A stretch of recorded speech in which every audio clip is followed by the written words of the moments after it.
Hello friends, நான் USA தமிழன் பேசுகிறேன். இன்றைக்கி ஒரு இன்ட்ரெஸ்டிங்கான டாபிக் பார்ப்போம். மாடல் கான்டாக்ட்ஸ் ப்ரோட்டோகால் எம்சிபி அப்படின்னா என்ன அப்படிங்கிறது இந்த வீடியோவில் நம்ம தெரிஞ்சுக்கலாம், புரிஞ்சுக்கலாம். என்னோட சேனலுக்கு நீங்கள் புதுசாக இருந்தீங்கன்னா கண்டிப்பாக சப்ஸ்கிரைப் பண்ணுங்கள். உங்கள் ஃப்ரெண்ட்ஸ்கிட்டே போய் ரெக்கமெண்ட் பண்ணுங்கள். இந்த சேனல் அவங்க விசிட் பண்ணட்டும். என்னோட வெப்சைட் USA Tamilian.com, அதை போய் விசிட் பண்ணுங்கள். அங்கே நிறைய டாபிக்ஸ் நான் கேட்டகரைஸ் பண்ணி வச்சுருக்கேன். உங்களுக்கு சூப்பர் ஹெல்ப்ஃபுல்லாக இருக்கும்.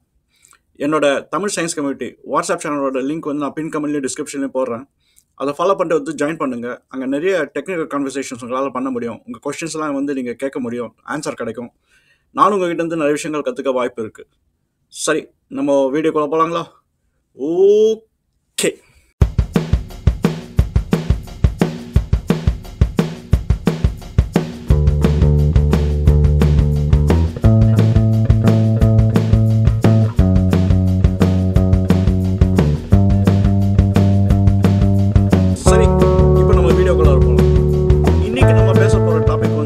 மாடல் கான்டாக்ட்ஸ் ப்ரோட்டோகால் எம்சிபி நம்ம ஷார்ட்டாக சொல்லுவோம். அப்படின்னா என்னன்றது நம்ம இந்த வீடியோவில் பார்ப்போம்.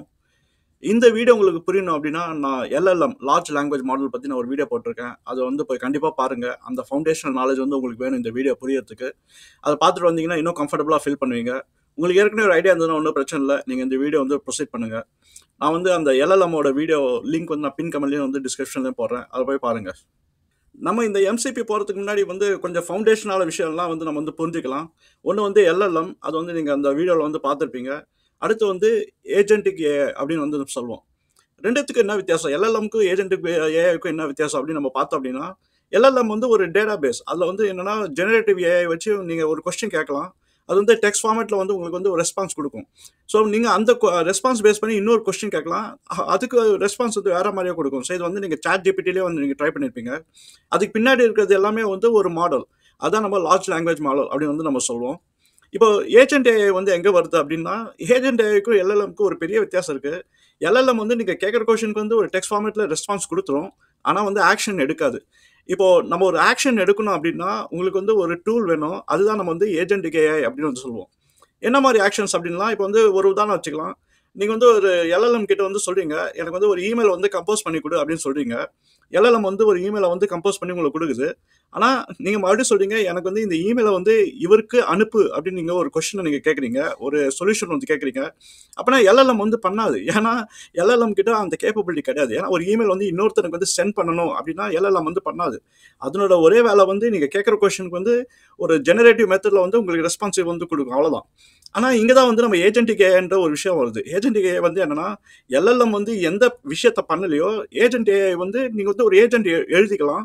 அது ஒரு டூல் தான். நீங்கள் என்ன ஒரு சின்ன சின்ன டாஸ்க் அக்காம்ப்ளிஷ் பண்ணுறதுக்கு நம்ம ஒரு ஏஐ மாடல் வச்சு நம்ம ஒரு ஏஜென்ட்டை கிரியேட் பண்ணுறோம். அதை நம்ம ஏஜென்டிக் ஏஐ அப்படின்றோம். ஸோ நம்ம பார்த்த உதாரணத்தில் எல்எல்எம் உங்களுக்கு கம்போஸ் பண்ணி கொடுத்துரும். இப்போ அந்த இமெயிலை இன்னொருத்தனுக்கு அனுப்பணும் அப்படின்னா அது ஏஜென்ட் ஏஐ அது சாத்தியமாகும். அதுதான் பிரைமரி டிஃப்ரென்ஸ். உங்களுக்கு புரிஞ்சிருக்குன்னு நினைக்கிறப்ப ஏன் நம்ம ஏஜென்டிக் ஏஐன்னு சொல்கிறோம், ஏன் எல்எல்எம்னு சொல்கிறோம் அப்படின்னு. நீங்கள் ஒரு அப்ளிகேஷன் பார்த்தீங்கன்னா நிறைய ஏஜென்ட் இருக்கும். ஒவ்வொரு பர்பஸ்க்கும் ஒரு ஏஜென்ட் இருக்கும். இப்போ பார்த்தீங்கன்னா நீங்கள் ஒரு இமேஜை ஜென்ரேட் பண்ணுறது எல்எல்எம்மாக இருக்கலாம். ஆனால் அந்த இமேஜை எடுத்து நீங்கள் வேறு ஏதாவது ஆக்டிவிட்டீஸ் பண்ணணும் அப்படின்னா அது ஏஜென்ட்டுக்கு ஏஐ தான் அது பண்ணி கொடுக்கும். ஸோ இந்த மாதிரி பல உதாரணங்கள் இருக்குது. இப்போ நீங்கள் ஏஜென்டிக் ஏஐ எழுதணும் அப்படின்னா, இப்போ ஒரு உதாரணம் எடுத்துக்கலாம். இப்போ கிளாட் டெஸ்க்டாப் நீங்கள் எழுதுறீங்கன்னு வச்சுக்கலாம். இப்போ அதனோட பேக் போன் எல்எல்எம் தான். நீங்கள் ஒரு ப்ராம்ப்ட் இஷ்யூ பண்ணுவீங்க. அந்த ப்ராம்ப்ட் எல்எல்எம் போய் பார்ஸ் பண்ணி அதுக்கு ரெஸ்பான்ஸ் கொடுக்கும். அது பேஸ் பண்ணி நீங்கள் என்ன டூல் ரன் பண்ணணும் அப்படிங்கிறத கிளாட் டெஸ்க்டாப் டிசைட் பண்ணணும். என்ன பிரச்சனை அப்படின்னா, இப்போ ஒவ்வொரு ஆக்ஷனுக்கும் என்னன்னா வேற யாராவது டூல் வச்சிருப்பாங்க. அவங்களோட லைப்ரரிஸ் ஃபுல்லாக நம்ம இந்த கிளாட் டெஸ்க்டாப்பில் நம்ம இன்டெகிரேட் பண்ணணும். அப்படின்னா நிறைய லைப்ரரிஸ் இருக்கும். அது நம்ம இன்டெகிரேட் பண்ணும்போது என்னன்னா, அதனோட கோடை நம்ம எந்த ஏஜென்ட் எழுதுறோமோ அதில் நம்ம ஹார்ட் கோட் பண்ணிடுவோம். அதனோட ஃபைல் பாத் எங்கே இருக்குது, அதனோட சோர்ஸ் அதாவது லைப்ரரிஸ் எங்கே இருக்குது, அதுக்கப்புறம் அதுக்கு என்ன கமாண்ட்ஸ் கொடுக்கணும், என்ன பேராமீட்டர்ஸ் கொடுக்கணும், இந்த மாதிரி விஷயங்கள் எல்லாமே நம்ம ஹார்ட் கோட் பண்ணிடுவோம். இப்போ கிளாட் டெஸ்க்டாப் பார்த்தீங்கன்னா அது ஒரே ஒரு கிளையண்ட் தான். ஆனால் அது பல சோர்சஸ் அது வச்சிருக்கோம். இப்போ ஒரு ப்ராம்ப்ட் வரும்போது அதுக்கு ஏற்ற கரெக்டான ஒரு டூலை அது கண்டுபிடிச்சி அது போய் இஷ்யூ பண்ணக்கால அதனோட ரிசல்ட்ஸ் எடுத்து நம்ம கொடுத்துரும். இப்போ இது நல்லா தான் போயிட்டு இருக்கு. ஆனால் என்னன்னா இதில் ஒரு பெரிய பிரச்சனை இருக்கு. இப்போ கிளாட் டெஸ்க்டாப் மாதிரி நீங்கள் ஒன்று கிரியேட் பண்ணணும் அப்படின்னா நீங்களும் அதே விஷயத்தை டூப்ளிகேட் பண்ணி நீங்களும் ஹார்ட் கோட் பண்ணி நீங்கள் மறுபடியும் ஒரு ஏஜென்ட்டை நீங்கள் போடணும். இது பெரிய இன்கன்வீனியன்ஸ். இதுக்கு இன்னொரு எக்ஸாம்பிள் கொடுக்குறேன், உங்களுக்கு புரிஞ்சிடும். இப்போ விஷுவல் ஸ்டுடியோ இல்லாட்டி வேற ஏதாவது நீங்க என்விரான்மெண்ட் யூஸ் பண்ணீங்கன்னா நீங்க வந்து நியூ கெட் பேக்கேஜ்னு ஒன்று பார்ப்பீங்க, அப்புறம் பேக்கேஜ் மேனேஜர்னு ஒன்று பார்ப்பீங்க. அதனோட பர்பஸ் வந்து என்ன அப்படின்னா, எல்லாமே ஓப்பன் சோர்ஸ்ல இருக்கும். நீங்க போய் தனித்தனியா போய் லைப்ரரியை காப்பி பண்ணி உங்களோட சோர்ஸ் கோட்ல வந்து நீங்க ஆட் பண்ண முடியும். அந்த கன்ஃபிகரேஷன்லாம் நீங்க கரெக்டா பண்ணீங்கன்னா ஒரு எக்ஸ்டர்னல் லைப்ரரி உங்களால யூஸ் பண்ண முடியும். ஆனா இப்போ ஒரு இன்கன்வீனியன்ஸ் இதுல இருக்கு. ஏன்னா எல்லாருமே வந்து அதை கரெக்டா பண்ணணும். இதுக்கு வந்து கொஞ்சம் எக்ஸ்பர்டைஸ் வேணும். ஆனா இப்போ விஷுவல் ஸ்டுடியோல போய் நீங்க பார்த்தீங்கன்னா, நியூ கெட் பேக்கேஜ் வந்து நீங்க வந்து சர்ச் பண்ணலாம். எனக்கு வந்து இந்த பேக்கேஜ் நேம் வச்சு குடு. இப்ப JSON ரிலேட்டட் ஒரு பேக்கேஜ் மேனேஜர் வந்து எனக்கு குடு அப்படின்னு நீங்க சொன்னீங்க அப்படின்னா, கரெக்ட்டா ஒரு பேக்கேஜ் எடுத்து குடுத்துரும். நீங்க ஆட்டோமேட்டிக்கா அத அப்படியே இன்ஸ்டால் பண்ணி உங்க ப்ராஜெக்ட்ல அது ஆட் பண்ணி கரெக்ட்டா ரெடியா வந்து வச்சிருக்கும். நீங்க அப்படியே யூஸ் பண்ண வேண்டியதுதான். ஸோ நீங்க விண்டோஸ் என்வைரன்மென்ட்டா இருக்கட்டும், நான் விண்டோஸ் என்வைரன்மென்ட்டா இருக்கட்டும், ஏதோ ஒரு பேக்கேஜ் வேணும் அப்படின்னா, நீங்க வந்து அந்த பேக்கேஜோட பேர் குடுத்தா போதும், உடனே வந்து ஆட் பண்ணி குடுத்துரும். இப்போ இது வந்து ரொம்ப சூப்பர் கன்வீனியன்ட்டான விஷயம். ஏன்னா நம்ம வந்து போய் தேட வேணாம் ஃபர்ஸ்ட்டு. இன்னொன்னு வந்து அந்த ஒரு ஒரு சோர்ஸ் கோட் லைப்ரரி வந்து நம்ம எப்படி வந்து இன்டகிரேட் பண்றது அப்படிங்கிற விஷயம் அந்த எக்ஸ்பர்டைஸ் வந்து நமக்கு தேவையில்லை. இப்போ இந்த பேக்கேஜ் மேனேஜர் சொல்யூஷன் இருக்கிறதுனால நம்ம ஈஸியாக போய் தேடி கண்டுபிடிச்சு நம்ம வந்து ப்ராஜெக்ட்ல ஆட் பண்ணி நம்ம அப்படியே யூஸ் பண்ண வேண்டியது அந்த லைப்ரரிஸை. ஸோ இதே மாதிரி கான்டாக்ட்ஸ்ல நீங்க பாத்தீங்க அப்படின்னா இந்த ஏஜென்ட் ஏஐ வந்து எப்படி வந்து சால்வ் பண்றாங்க அப்படிங்கறது வந்து நம்மளுக்கு வந்து புரிஞ்சிடலாம். அங்கதான் வந்து நம்ம எம்சிபி அப்படின்ற ஒரு கான்செப்டை கொண்டாடுறோம். மாடல் கான்டாக்ட்ஸ் ப்ரோட்டோகால் அப்படிங்கிற விஷயத்தை வந்து இந்த மாதிரி சுச்சுவேஷனுக்கு தான் நம்ம வந்து கொண்டாடுறோம். இந்த டெவலப்பர்ஸ் வந்து ஏஜென்ட்ஸ் எல்லாம் எழுதும்போது நிறைய சோர்சஸை வந்து இன்டகிரேட் பண்ணணும் அப்படின்ற ஒரு நீட் இருக்கிறதுனால என்ன பண்ணாங்க அப்படின்னா இதுக்கு வந்து ஒரு ஸ்டாண்டர்ட் வந்து கிரியேட் பண்ணிட்டாங்க. அது நம்ம வந்து மாடல் கான்டாக்ட்ஸ் ப்ரோட்டோகால் அப்படின்னு வந்து நம்ம சொல்றோம். அது என்னன்னா அது வந்து ஒரு ஓப்பன் ஸ்டாண்டர்ட். அதனோட ஒரே வேலை வந்து என்னன்னா நம்ம நியூகெட் பேக்கேஜோட எக்ஸாம்பிள் நம்ம பார்த்தோம். நியூகெட் பேக்கேஜ் வந்து எவ்வளவு ஈஸியா வந்து நம்மளால ஆட் பண்ண முடியுது ஒரு பேக்கேஜ் மேனேஜர் வச்சு அப்படின்னு. அதே மாதிரி தான் வந்து நம்ம இந்த ஏஐ வேர்ல்டில் வந்து நம்ம அப்படியே நம்ம சிமுலேட் பண்ணுறோம். யாராவது ஒருத்தர் வச்சுருப்பாங்க ஒரு டூலிங்கு ஒரு ஃபங்க்ஷனாலிட்டியை. நம்ம எழுதுகிற ஏஜென்ட்டுக்கு வந்து அது தேவைப்படும். இப்போ நம்ம வந்து அவங்களோட கோட் அண்டர்ஸ்டாண்ட் பண்ணி அவங்களோட கன்ஃபிகரேஷன் அண்டர்ஸ்டாண்ட் பண்ணி நம்ம ஏஜென்ட்டில் வந்து நம்ம ஹார்ட் கோட் பண்ணுறது ஒரு வழி. அதை தான் பண்ணிட்டு இருந்தாங்க. ஆனால் இப்போ வந்து என்னென்னா இந்த எம்சிபி அப்படின்ற ஒரு விஷயத்தை கொண்டதுனால வந்து இது வந்து ரொம்ப ஈஸியாக போயிடுச்சு. இப்போ வந்து அவங்க என்ன வச்சுருக்காங்க அப்படிங்கிறது நமக்கு தெரிய தேவையில்ல. நம்ம வந்து இந்த எம்சிபி அந்த ப்ரோட்டோகால் வச்சு நம்ம ஈஸியாக வந்து இன்டெகிரேட் பண்ண முடியும். இதுல இன்னொரு வந்து ஒரு ஃபெசிலிட்டி வந்து என்னன்னா இப்போ நீங்க ஏஜென்ட் எழுதுற மாதிரி நிறைய பேர் ஏஜென்ட் எழுதுவாங்க. இப்போ அவங்களும் இதே எம்சிபி வந்து யூஸ் பண்றதுனால என்ன ஆகுது அப்படின்னா அவங்களால வந்து எவ்வளவு டூல்ஸ் வேணாலும் ஈஸியா வந்து இன்டெகிரேட் பண்ண முடியும். ஸோ இப்போ வந்து ஏஜென்ட் வந்து எல்எல்எம் டிபெண்ட் பண்ணி தான் இருக்கு. ஆனா எல்எல்எம் வந்து எங்க போய் என்ன தேடணும் அப்படிங்கிற விஷயத்த வந்து கொடுத்துரும். ஏஜென்ட் வந்து அந்த டூலை போய் தேடும். அப்போ யாராவது வச்சிருந்தாங்க அப்படின்னா இந்த எம்சிபி வழியா தான் வந்து அது வந்து ரிசீவ் பண்ணும். ஸோ நீங்க வந்து இந்த ஹை லெவலில் இப்படி நீங்க வந்து புரிஞ்சுக்கலாம். இப்போ நீங்க சூப்பரா ஒரு கேள்வி கேட்கலாம். ஏன் வந்து ஏஜென்ட் வந்து எல்எல்எம் வழியா போகணும்? ஏன் ஏஜென்ட் வந்து டைரக்ட்டா வந்து டூல கால் பண்ணக்கூடாது அப்படின்னு? ஆக்சுவலா வந்து அது முடியாது. ஏன்னா, நம்ம வந்து யூசர் கிட்ட இருந்து வாங்குறது வந்து ஒரு ப்ராம்ப்ட். அந்த ப்ராம்ப்ட் வந்து ஒரு நேச்சுரல் லாங்குவேஜ். அந்த நேச்சுரல் லாங்குவேஜ வந்து பார்ஸ் பண்றது வந்து இந்த ChatGPT மாரி ஒரு எல்எல்எம்ஸ் தான் வந்து அது பண்ண முடியும். அந்த ப்ராம்ப்ட்ட பார்ஸ் பண்ணி, அதுக்கப்புறம் வந்து அதனோட கான்டெக்ஸ்ட்ட கண்டுபிடிச்சு, அதுக்குரிய பதில சொல்றது தான் வந்து எல்எல்எம்மோட வேலை. ஆனா, எல்எல்எம் என்ன பண்ணாதுன்னா, ஆக்ஷன் எடுக்காது. அதுக்கு தான் வந்து என்னன்னா, அதனோட ரிசல்ட் எடுத்து ஓப்பன் ஏபிஐ வச்சு என்ன பண்ணும் அப்படின்னா, ஏஜென்ட் கிட்ட வந்து இன்ஃபார்ம் பண்ணிரும். ஏஜென்ட் வந்து அந்த ப்ராம்ப்ட்டோட ஆன்சர்ஸ அனலைஸ் பண்ணி, அதுக்கப்புறம் என்ன ஆக்ஷன் எடுக்கணும் அப்படின்னு வந்து அது நெக்ஸ்ட் ஸ்டெப்க்கு வந்து எடுத்துட்டு போகும். அதனால தான் வந்து என்னன்னா, ஏஜென்ட் வந்து எல்எல்எம்ம டிபெண்ட் பண்ணி தான் இருக்கு. இப்போ எம்சிபின்றது மாடல் கான்டெக்ஸ்ட் ப்ரோட்டோகால். அது வந்து ஒரு கிளையன்ட் சர்வர் ஆர்க்கிடெக்சர்ல வந்து ஒர்க் பண்ணிட்டு இருக்கு. இப்போ அது எம்சிபினா அதுக்கு 2 பார்ட் இருக்கு. ஒன்னு வந்து ஒரு சர்வர் சைடு கான்ஃபிகரேஷன் இருக்கு. அப்புறம் அந்த சர்வரை யூஸ் பண்றதுக்கு ஒரு கிளையன்ட் சைடு வந்து இருக்கு. இப்போ நம்ம முதல்ல பார்த்தோம், நம்ம வந்து எம்சிபி தான் வந்து ஒரு காமன் ஒரு பேட்டர்னா வச்சு நம்ம கிட்ட இருக்கிற டூல்ஸை வந்து நம்ம ஏஐக்கு வந்து எக்ஸ்போஸ் பண்றோம். இப்போ ஒரு உதாரணம் வச்சுக்கலாம். உங்ககிட்ட ஒரு ஃபங்க்ஷனாலிட்டி இருக்கு. உங்களால வந்து ஒரு டூல் செட் வச்சு ஆட்டோமேட்டிக்கா வந்து ஒரு இமெயிலை வந்து உங்களால ஜென்ரேட் பண்ண முடியும். அந்த இமெயிலை வந்து நீங்க அனுப்ப முடியும் அப்படின்னு வச்சுக்கலாம். ஏதோ ஒரு ரெஸ்ட் ஏபிஐ வந்து நீங்க வச்சிருக்கீங்க. அந்த ரெஸ்ட் ஏபிஐ யூஸ் பண்ணி நீங்க ஒரு ரிலவெண்ட் இன்ஃபர்மேஷன் வாங்கி சென்டர் அந்த மாதிரி இன்ஃபர்மேஷன்லாம் வாங்கி உங்களால வந்து இமெயில் கம்போஸ் பண்ணி ஒரு கூகுள் அக்கௌண்ட்டுக்கு ஏதோ ஒன்று வந்து உங்களால் அனுப்ப முடியுது அப்படின்னு வச்சுக்கலாம்.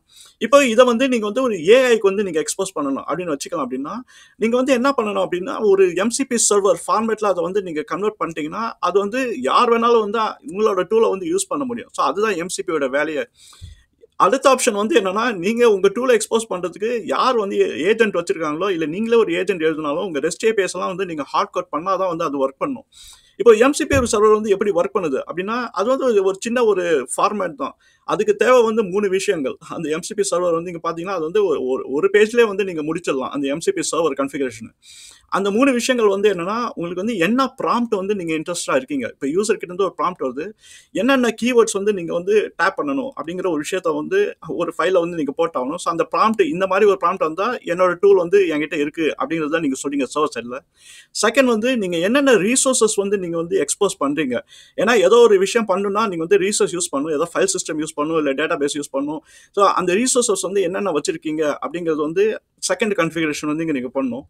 3வது கான்ஃபிகரேஷன் வந்து என்னென்ன டூல்ஸ் வந்து நீங்க யூஸ் பண்றீங்க. இப்போ வந்து உங்களால வந்து இமெயில கம்போஸ் பண்ண முடியும். அதே மாதிரி இமெயில சென்ட் பண்ண முடியும். அப்புறம் இமெயில டெலீட் பண்ண முடியும் அப்படின்னு வச்சுக்கலாம். ஸோ இந்த மாதிரி டூலிங் எல்லாம் வந்து நீங்க வச்சிருக்கிறது 3வது கான்ஃபிகரேஷன். இது 3மே வந்து எம்சிபி ஸ்டாண்டர்ட்ல வந்து நீங்க வந்து எக்ஸ்போஸ் பண்ணிட்டீங்க அப்படின்னா உங்க சர்வர் வந்து ரெடியா இருக்கு. இப்ப இந்த சர்வரை வந்து நம்ம யூஸ் பண்றதுக்கு வந்து நம்மளுக்கு வந்து எம்சிபி கிளையன்ட் சைடு வேணும். அந்த கிளையண்ட் வந்து நீங்க இண்டிபெண்டன்ட்டாவே எழுதலாம். இல்லாட்டி கிளாட் டெஸ்க்டாப் மாதிரி ஒரு விஷயம் அந்த மாதிரி ப்ரோகிராம் யூஸ் பண்ணி அந்த கிளையண்ட்டை வந்து எக்ஸ்போஸ் பண்ணலாம். இப்ப எம்சிபி கிளையண்ட்ல வந்து என்ன வேணும் அப்படின்னா, உங்க சர்வர் எங்க இருக்கு அப்படிங்கிற ஒரு கான்ஃபிகரேஷன் மட்டும் தான் வந்து தேவை கிளையண்ட்டுக்கு. உடனே வந்து என்ன பண்ண அப்படின்னா, அந்த கிளையண்ட் வந்து உங்க சர்வர் லிஸ்ட்ல வந்து உங்க சர்வரோட லொகேஷனை கண்டுபிடிச்சு என்ன கேப்பபிலிட்டிஸ் இருக்குன்றத அது தெரிஞ்சிடும். இப்போ நம்ம யூசர் வந்து ஒரு ப்ராம்ப்ட் கொடுக்குறாரு. என்ன கொடுக்குறாரு அப்படின்னா, எனக்கு வந்து ஒரு சிச்சுவேஷன் இருக்கு. நான் வந்து ஒருத்தருக்கு வந்து இமெயில் அனுப்பணும். அந்த இமெயில் வந்து இந்த ஃபார்மேட்ல இருக்கணும் அப்படின்னு ஒரு கொஸ்டின் வந்து எல்எல்எம்க்கு வந்து கேட்குறாரு. எல்எல்எம் வந்து என்ன பண்ணும் அப்படின்னா, அது இப்படி தான் கம்போஸ் பண்ணுன்னு சொல்லி கரெக்ட்டா வந்து ஒரு ரெஸ்பான்ஸ் வந்து குடுக்கும். இப்ப ஏஜென்ட் வந்து என்ன பண்ணும் அப்படின்னா, அந்த யூசர் வந்து கடைசியா ஒண்ணு சொல்லியிருப்பாரு. இந்த இமெயில வந்து இந்த பெர்சனுக்கு வந்து நீ அனுப்பு அப்படின்னா, எல்எல்எம்க்கு வந்து அது தெரியாது. எல்எல்எம் வந்து என்ன பண்ணும் அப்படின்னா, ஏஜென்ட் கிட்ட வந்து அது ரிட்டர்ன் பண்ணி இதுதான் ஆக்ஷன் பண்ணணும் அப்படின்றது சொல்லிடும். இப்போ ஏஜென்ட் வந்து எம்சிபி கிளையண்ட் இருக்கிறதுனால என்ன பண்ணும் அப்படின்னா, அது வந்து டூல வந்து தேடும். யார் அந்த டூல வச்சிருக்கா அப்படின்னு. அதுல நெறைய எம்சிபி சர்வர்ஸ் வந்து யார் யார் எக்ஸ்போஸ் பண்ணியிருக்காங்களோ, இந்த ஏஜென்ட் வந்து அது ஒரு லிஸ்ட் வச்சிருக்கும். அதுல போயிட்டு யார் யார் வந்து என்னென்ன ப்ராம்ப்ட் வந்து அக்செப்ட் பண்றாங்க அப்படின்னு பார்த்து, அந்த ப்ராம்ப்ட்டுக்குரிய அந்த ஏஜென்ட்ட வந்து யூஸ் பண்ணி, அதனோட பேக்கெண்ட் சர்வர் வந்து கால் பண்ணி உங்களோட கோட வந்து ரன் பண்ண வச்சிரும். ஸோ இதுதான் வந்து ஒரு end to end life cycle. MCP கிளையண்ட்ல இருந்து எப்படி எம்சிபி சர்வர் போறது அப்படின்னு. நம்ம இன்னொரு எக்ஸாம்பிள் பார்ப்போம். இப்போ வந்து யூசர் வந்து எல்எல்எம் கிட்ட ஒரு புது ப்ராம்ப்ட் ஒண்ணு குடுக்குறாரு. எனக்கு வந்து இப்போ கவுண்டமணியோட பெஸ்ட் காமெடி எல்லாமே கம்போஸ் பண்ணி ஒரு வீடியோவா வந்து கம்பைல் பண்ணி குடு. அந்த வீடியோ எடுத்துன்னு போய் என்னோட யூடியூப் சேனல்ல போய் பப்ளிஷ் பண்ணு அப்படின்னு வந்து சொல்றாரு. இப்போ இதுல பார்த்தீங்க அப்படின்னா 2 விஷயம் இருக்கு. ஒண்ணு வந்து அத கம்பைல் பண்றது எல்லா கிளிப்ஸும் அது ஒரு விஷயம் இருக்கு. இன்னொரு விஷயம் வந்து அத போய் பப்ளிஷ் பண்ணணும். ஸோ அப்பன்னா அதுக்கு ஒரு ஆக்ஷனும் இருக்கு. இப்போ எல்எல்எம் வந்து என்ன பண்ணும் அப்படின்னா, இப்போ ஏஜென்ட் வழியா தான் நம்ம போவோம் இந்த ப்ராம்ப்ட் வச்சுட்டு. இப்போ ஏஜென்ட் வந்து எல்எல்எம் கான்டாக்ட் பண்ணும்போது, எல்எல்எம் வந்து அதனோட டேட்டாபேஸ் வச்சு என்னென்ன கிளிப்ஸ் இருக்கு அப்படின்னு கண்டுபிடிச்சு அது குடுத்துரும். இப்போ ஆக்ஷன் ஐட்டம் வந்து என்னன்னா, இப்போ ஏஜென்ட் வந்து எப்படி பண்ணும்? அதுக்கு வந்து யார் வந்து இத வந்து வீடியோ ஃபார்மேட்ல வந்து கிரியேட் பண்ண முடியும்? அந்த வீடியோ ஃபார்மேட்ட வந்து யார் போய் பப்ளிஷ் பண்ண வைக்க முடியும்? அப்படிங்கிறதுக்கு வந்து அதுக்கு வந்து டூல் வந்து வேணும். இப்ப அது என்ன பண்ணும் அப்படின்னா, எம்சிபி கிளையன்ட்ஸ் வச்சு அது சர்வர் எல்லாம் தேடும். யார் அந்த ப்ராம்ப்ட்ட வந்து ஹானர் பண்ணுவா அப்படின்னு சொல்லி பார்த்து, அந்த ப்ராம்ப்ட்டுக்குரிய சர்வர வந்து அத கான்டாக்ட் பண்ணணும். மேட்ச் ஆயிடுச்சு அப்படின்னா. ஒன்ஸ் அந்த சர்வர கான்டாக்ட் பண்ணோனே என்ன பண்ணும் அப்படின்னா, எல்எல்எம் கிட்ட இருந்து வந்த ரெஸ்பான்ஸ் எடுத்து அந்த சர்வர் கிட்ட வந்து குடுத்துரும். அந்த சர்வர்ல வந்து 3 விஷயம் இருக்கு. அதுக்கு வந்து கரெக்ட்டான ப்ராம்ப்ட் வந்து கண்டுபிடிச்சுச்சு. அடுத்து அதுக்கு ரிசோர்ஸஸ் வந்து இருக்கு. அது எப்படி வந்து அத மேனேஜ் பண்ணணும் அப்படின்னு. அதுக்கப்புறம் அதுக்கு வந்து எப்படி அந்த கன்வர்ஷன் பண்ணணும், எப்படி போய் YouTubeல போய் பப்ளிஷ் பண்ணணும் அப்படிங்கிற அந்த ஒரு நாலேட்ஜும் வந்து இருக்கும் அந்த டூலிங்கு. ஸோ இதெல்லாம் வச்சு என்ன பண்ணும் அப்படின்னா, அந்த சர்வர் போய் பப்ளிஷ் பண்ணிரும். இப்போ இதுல என்ன நடக்குது அப்படின்னா, ஒரு எல்எல்எம் கிட்ட இருந்து வாங்குன ஒரு ரெஸ்பான்ஸ் வந்து ஏஜென்ட் வந்து அத ஒரு ஆக்ஷனா மாத்தி, அத போய் நம்ம வந்து யூசருக்கு வந்து பெனிஃபிட் ஆகுற மாரி ஒரு சிச்சுவேஷன் வந்து கொண்டாந்தாச்சு. இந்த மாரி துண்டு துண்டான ஃபங்ஷனாலிட்டி வந்து நெறைய இருக்கு. அது எல்லாமே வந்து ஒண்ணா சேர்க்கிறது வந்து ஏஜென்ட் தான். இப்போ அந்த ஏஜென்ட்க்கு வந்து ஒரு காமன் பேட்டர்ன் இருக்கிறதுனால வந்து ஒரு புரோட்டோகால் இருக்கிறதுனால என்ன ஆகுது அப்படின்னா, டெவலப்பர்ஸ்க்கு வந்து பெரிய ஹெட்டேக் கிடையாது. இது வந்து இன்டகிரேட் பண்றது. இப்ப நம்ம வந்து முதல்ல பேக்கேஜ் மேனேஜர், நியூகெட்ஸ் பார்த்தோம். எப்படி வந்து ஈஸியா வந்து நம்மளால இன்டகிரேட் பண்ண முடியுது. ஒரே ஒரு கீவேர்ட் குடுத்து அப்படின்னு நம்ம பார்த்தோம். இப்போ இங்க ஏஐ வேர்ல்ட்ல பார்த்தீங்க அப்படின்னா, உங்களுக்கு வந்து என்ன ஆக்ஷன் வேணுமோ, அதுக்குரிய எம்சிபி சர்வர வந்து நீங்க வந்து கண்டுபிடிச்சு, அத அந்த யுஆர்எல் வந்து நீங்க குடுத்துட்டீங்க அப்படின்னா, உடனே வந்து என்ன பண்ணுங்கன்னா, இந்த கிளாட் டெஸ்க்டாப் மாரி இருக்கிற ஏஜென்ட் இல்ல நீங்களே ஒரு ஏஜென்ட் எழுதுனீங்க அப்படின்னா, அதோட கிளையன்ட் மாடியூல் வச்சு உங்களால ஈஸியா சர்ச் பண்ணி, அந்த ஆக்ஷன் பார்ட்ட வந்து உங்களால வந்து எக்ஸிக்யூட் பண்ண முடியும். இப்ப எம்சிபி சர்வர் வந்து உங்களுக்கு வந்து ரிமோட்லயே ஒர்க் பண்ணும். அதே மாரி நீங்க லோக்கல் ஹோஸ்ட் நீங்க டெவலப்மென்ட் மோட்ல இருந்தீங்கன்னா, நீங்க வந்து ஏஜென்ட் வந்து உங்க லோக்கல் மெஷின்ல ரன் பண்ணுவீங்க. அது வந்து ஸ்டாண்டர்ட் ஐஓ அப்படின்னு வச்சு நம்ம வந்து இங்கேயே வந்து நம்ம லோக்கல் மெஷின்லயே வந்து எம்சிபி கிளையண்ட் அண்ட் சர்வர் வச்சு உங்களால வந்து டெஸ்ட் பண்ணிட முடியும். ஸோ அது வந்து லோக்கல் மெஷின்லயே ஒர்க் பண்ணும், ரிமோட்லயே ஒர்க் பண்ணும். ஸோ நீங்கள் ஒரு டைம் வந்து எம்சிபிக்கு கிளைண்ட்டும் சர்வரை வந்து உங்கள் லோக்கேஷன் மிஷினில் ட்ரை பண்ணி பாருங்கள். ரொம்ப இன்ட்ரெஸ்ட்டாக இருக்கும். ஆனால் கோடு வந்து ரொம்ப பெருசு கிடையாது. நிறைய எக்ஸாம்பிள்ஸ் இருக்குது.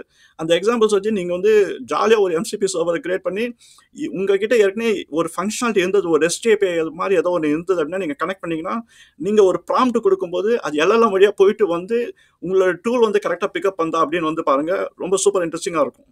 சரி, என்னால் முடிஞ்ச அளவுக்கு நான் எம்சிபினா என்ன, அதை வச்சு நம்ம என்ன பண்ணுறது அப்படிங்கிறத நான் வந்து எக்ஸ்பிளைன் பண்ணியிருக்கேன்னு நினைக்கிறேன். உங்களுக்கு புரிஞ்சிருக்குன்னு நான் நம்புகிறேன். உங்களுக்கு இந்த காண்டென்ட்லாம் பிடிச்சுன்னா கண்டிப்பாக வந்து உங்கள் ஃப்ரெண்ட்ஸ் கிட்ட ரெக்கமெண்ட் பண்ணுங்கள். அவங்களும் வந்து இந்த சேனலை வந்து விசிட் பண்ணட்டும். என்னோட தமிழ் சயின்ஸ் கமிட்டிலையும் வந்து என்ரோல் பண்ணுங்கள். அங்கே வந்து நிறைய விஷயங்கள் நீங்கள் கற்றுக்க முடியும். நம்ம அடுத்த வீடியோவில் இன்னும் இன்ட்ரெஸ்டிங்கான டாப்பிக்காக பார்ப்போம். சரிங்களா? பாய்.